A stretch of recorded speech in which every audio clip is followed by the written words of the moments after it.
Part 4. Now, as far as homosexuality, it's fine. Same with transgender relationships, bisexual relationships, um, sex changes, polygamy. Those are all fine. They don't affect people. They don't affect others. They don't hurt others. It's their decision. If someone wants to take drugs, it's their decision. If someone wants to do anything that just affects themselves, if they want to kill themselves, it's their decision. The moment it starts hurting someone else, uh, it's wrong. Okay, you're saying that basically all these things are okay because it's not affecting anybody else, and so forth, because they're just doing it to themselves and everything. At the end of the day, it does. Homosexuality, if it was a good thing and everyone did it, then we would cease to exist. That's not a good thing. Secondly, all these things, transsexual, I do think is a big thing. I do think there's something wrong if a man decides to cut his private parts off, yeah, and get a vagina instead, or a woman decides to, get, a penis added to herself. Like, this is sick. Like, someone's actually got issues with themselves. It's like, for example, if someone said to you, like, woke up in the morning and said to you, I don't feel like being a human being today, I feel like being a wolf or pig or a tortoise, and started crawling all about on all fours, you would think that person is looped crazy out of their head. Now, for you to say that a man who goes and gets his stuff chopped off, yeah, because he wants to be like a woman, and he doesn't know what it's like to be a woman anyway, because he's just seen women on TV and he doesn't actually know what it's like to be a woman. He might think he wants to know what it's like to be a woman, but he doesn't know what it's like to be a woman. Yeah, it's sick and it's wrong, and it's wrong because God said it's wrong. And trust me, you're saying that's okay, but if you had when you start living in a place where they start becoming a my majority and you're the minority, you ain't gonna think it's that cool. And that's like I was saying, like if I don't believe that it's cool because if your sister came to you and said to you, yeah, I don't want to be a girl no more, I want to be a guy, I know in your head you'll be thinking, she's messed up, man.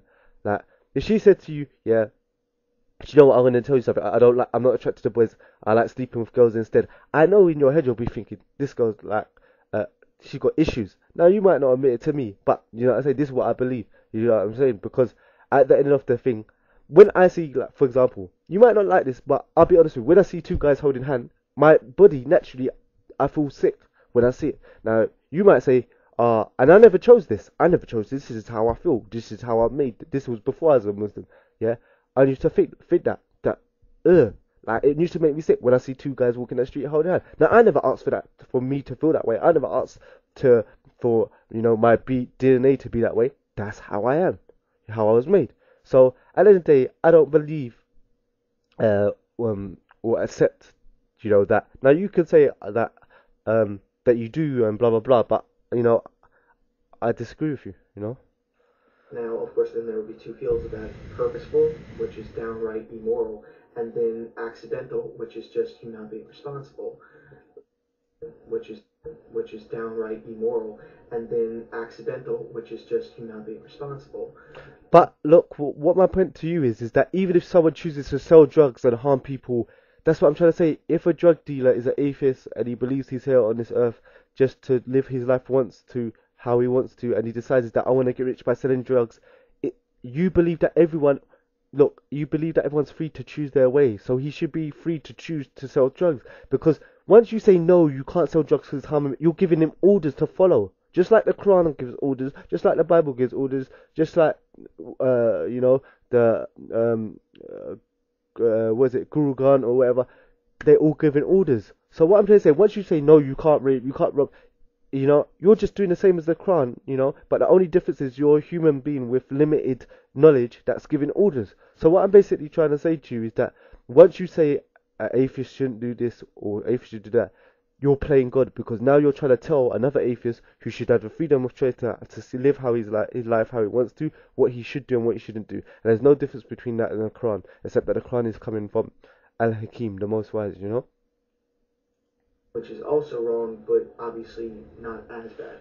Who am I to say that's wrong? I'm a human being, and that's about it. You can against Islam. All I'm trying to say is saying that atheists cannot prove right and wrong really is useless.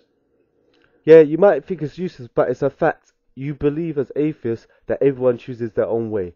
So that their own way is not according to you or according to this person or that person. It's their own way.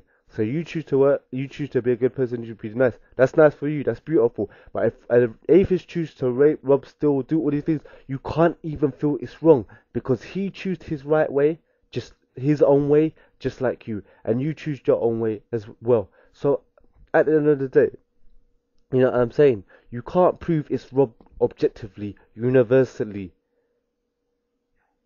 uncontestably. I can, because I say God created this world, He created all of you. And He says this is right, and He says this is wrong. And even if you disagree with me, at least it's not just one human being's argument against another human being. So, you know, Nobody can prove there's a right or wrong.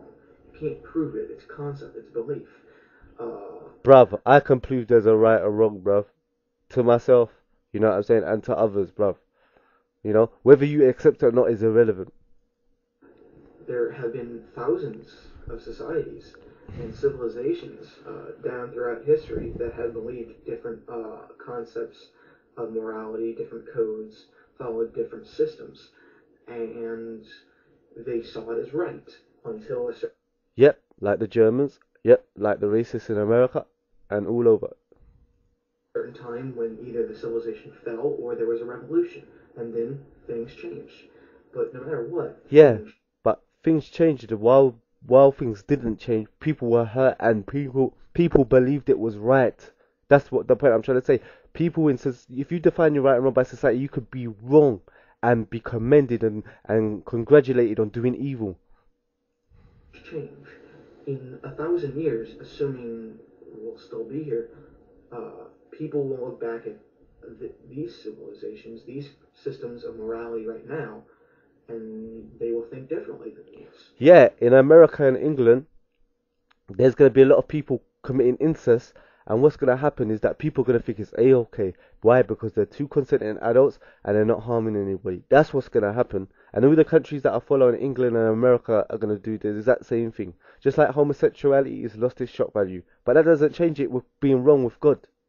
Even the Christians are determined, wait, does the Bible actually say it's right and wrong? Yeah, because the Bible gets changed by man when society influences it. The Quran doesn't change when society influences it. It stays by on what it's on. You know what I'm saying? Because we know it's out of infinite wisdom. That's why we don't have this debate about is being gay wrong in a Muslim world. Because at the end of the day, you know, we got infinite wisdom. So society can put as much pressure as they want on us. We know that being gay is wrong. You know, just like we know incest is wrong. You know? I cannot tell a rapist, I cannot prove to a rapist that what he is doing is wrong, but I believe that anything that affects someone else negatively Uh, is wrong. See, I believe it's wrong. I know it's wrong. You know what I'm saying? And I can prove it to him that it's wrong, even if he doesn't accept it. And I think about 95% at least of, you know, everyone on earth would agree with that. And therefore, since we are social animals, we live in a society, we are required to follow the rules of society or leave that society. Okay, if you were living in a time of America when it said that a black man is one fifth of a normal man, would you be following that rules as well? There was a time when homosexuality was illegal, and if you committed had sex, you'd be thrown in jail. So if you follow the laws at that time, you'd be incorrect as well. How can you prove it? Prove right and wrong. Your right and wrong is based off of a belief system. So is mine. Mine's philosophical. Yours is theological. Yeah, but I've got everything. I've got science behind me. I've got rationale behind me. I've got that. What I basically try to say to you, I can send you the information that maybe come to the conclusion that the Quran can't be from a man or from any other existing being. That it has to be from a God that's most wise. You seem like a intelligent person who reflects. So I can send you that. But what I'm trying to say to you is that like I don't think that these things are wrong. I know they're wrong. Why do I know they're wrong? Because I can prove that the Quran's from God. I'm not going to sit there and prove it to an atheist who spits in the Quran and flush it down the toilet. But to someone who open-minded, someone like you, yeah, I'll take the time out to do it. You know? But either way, it's just a belief. So no, you can't prove it. However, you still have to have certain laws to keep a society going, and rape really screws things up. Uh, Civilizations have figured that out long before us, and it doesn't take that much thinking to realize that uh, you know hurting someone else. Anyway, the time's gonna run out. It's still the same thing about rape and so forth. I don't want to give you too much of a video. I know you're not going to respond to most probably all of it, but I just had to go through the stuff in your video. Anyway, thank you for talking to me. Respect. You're a few atheists that I've actually had a conversation with I'm happy to have a conversation with because you didn't insult me or insult my religion. I wish you the best. Anyway, take care. It was nice speaking to you.